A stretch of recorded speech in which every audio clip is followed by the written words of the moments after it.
Sanctus, Sanctus, Sanctus Dominus Deus Sabaoth. Salam jumpa kembali saudara-saudariku yang terkasih dalam Tuhan kita Yesus Kristus. Salam sejahtera untuk kita semua. Berkat Allah yang Maha Kuasa senantiasa menyertai kita. Marilah kita mendengarkan dan merenungkan bacaan-bacaan kitab suci hari Selasa, tanggal 16 Desember tahun 2025. Dalam nama Bapa dan Putra dan Roh Kudus. Amin. Bacaan pertama dari Nubuat Sefanya bab 3 ayat 1 sampai 2 dilanjutkan dengan ayat 9 sampai 13. Beginilah firman Tuhan. Celakalah si pemberontak dan si cemar, kota yang penuh penindasan. Ia tidak mau mendengarkan teguran siapapun dan tidak mempedulikan kecaman. Ia tidak percaya kepada Tuhan dan tidak menghadap Allahnya. Tetapi aku akan memberikan bibir lain kepada bangsa-bangsa, yakni bibir yang bersih, supaya mereka sekalian menyerukan nama Tuhan dan bersama-sama beribadah kepadanya. Orang-orang yang memuja aku, yang terserak-serak, akan datang dari seberang sungai-sungai negeri Etiopia dan membawa persembahan kepadaku. Pada hari itu, engkau tidak akan mendapat malu karena segala perbuatan durhaka yang kau lakukan terhadapku.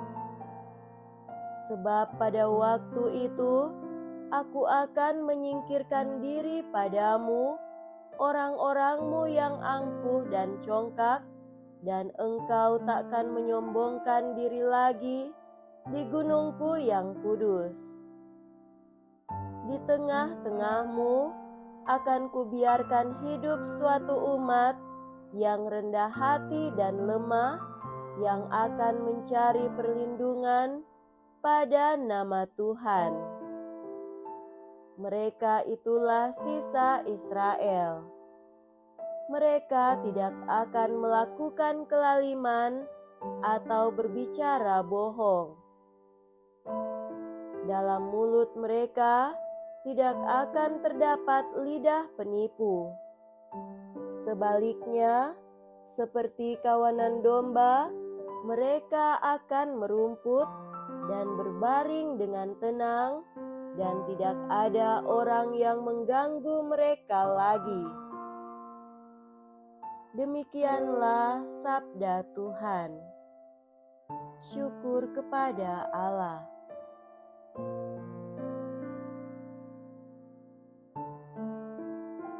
Semoga Tuhan beserta kita sekarang dan selama-lamanya. Inilah Injil suci menurut Santo Matius. Dimuliakanlah Tuhan.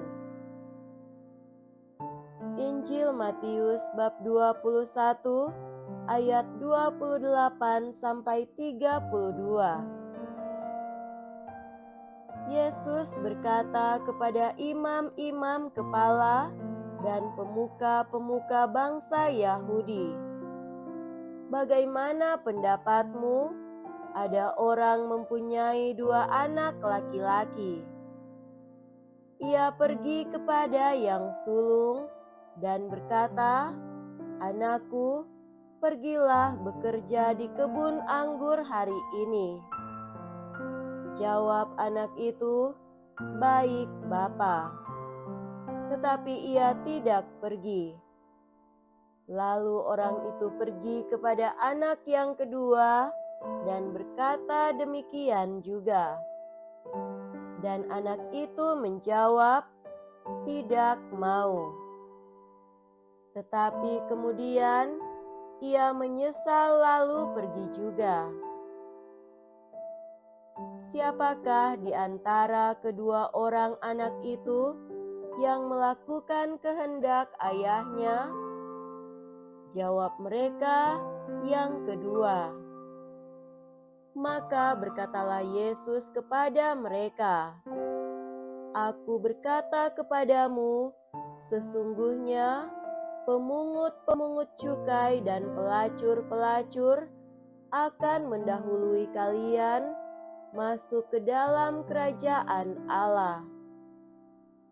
Sebab Yohanes Pembaptis datang menunjukkan jalan kebenaran kepada kalian, dan kalian tidak percaya kepadanya. Dan meskipun kalian melihatnya, namun kemudian kalian tidak menyesal, dan kalian tidak juga percaya kepadanya." Demikianlah sabda Tuhan. Terpujilah Kristus.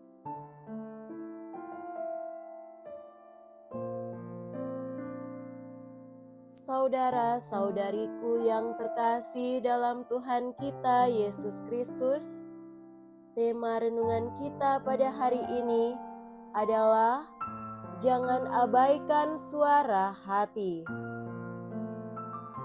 Injil hari ini menyajikan kepada kita sebuah perumpamaan yang sederhana namun sangat bermakna. Kisah dua anak laki-laki yang menanggapi panggilan ayah mereka secara berbeda. Yang satu berkata tidak, tetapi kemudian bertobat dan pergi. Yang lain berkata, "Ya," tetapi tidak menurut. Yesus menyampaikan perumpamaan ini kepada para imam kepala dan tua-tua bangsa untuk menegur kemunafikan mereka. Mereka yang menganggap benar tidak percaya kepada Yohanes Pembaptis, sementara para pemungut cukai dan pelacur percaya. Dan Yesus menegaskan bahwa Yohanes Pembaptis akan mendahului mereka ke dalam kerajaan Allah. Pelajaran untuk kehidupan beriman kita. Pertama, ketaatan sejati lahir dari pertobatan. Tidak masalah berapa kali kita telah berkata tidak kepada Tuhan.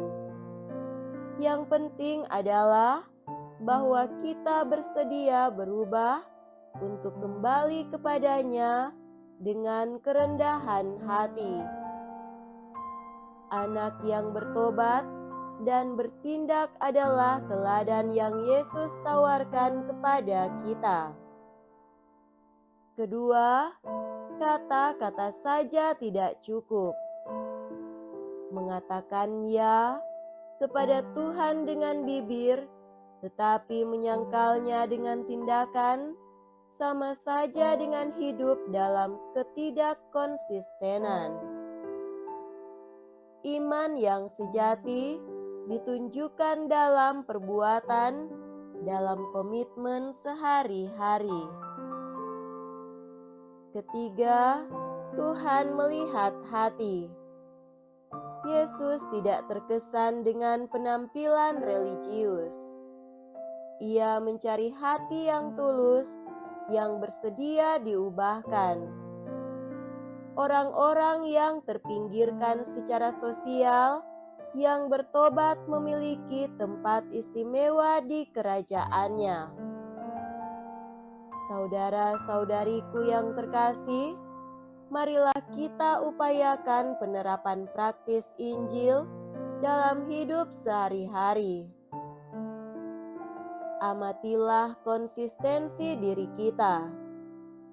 Periksa apakah benar bahwa apa yang kita katakan, kita lakukan. Apakah kita mengatakan ya kepada Tuhan dalam doa, tetapi menyangkalnya dalam keputusan sehari-hari? Periksalah kita dengan saksama, apakah kita adalah orang yang taat pada Allah atau tidak? Praktekkan pertobatan yang tulus. Jangan takut mengakui kesalahan. Anak yang bertobat adalah anak yang menyenangkan Bapa. Hadapi sakramen tobat atau rekonsiliasi dengan kerendahan hati dan kepercayaan. Itulah tempat di mana kata tidak menjadi kata ya.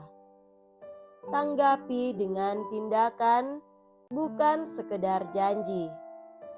Jika kita berkomitmen untuk membantu, melayani, atau berdoa, laksanakanlah itu. Kesetiaan dalam hal-hal kecil sangat besar di hadapan Tuhan, seperti tepat waktu, bertanggung jawab, dan murah hati dalam komitmen keluarga, pekerjaan, dan komunitas. Saudara-saudariku yang terkasih dalam Tuhan kita Yesus Kristus, sambutlah mereka yang mencari Tuhan. Jangan menghakimi mereka yang gagal atau jatuh dalam dosa. Ingatlah bahwa Yesus berkata bahwa pemungut cukai dan pelacur akan mendahului banyak orang masuk ke dalam kerajaan. Jadilah jembatan, bukan tembok. Bantulah orang lain menemukan kasih Tuhan tanpa menuntut kesempurnaan terlebih dahulu. Kembangkan kerendahan hati. Sadarilah bahwa kita semua membutuhkan pertobatan. Meskipun kita selalu aktif dalam hidup menggereja selama bertahun-tahun, hindari kesombongan rohani.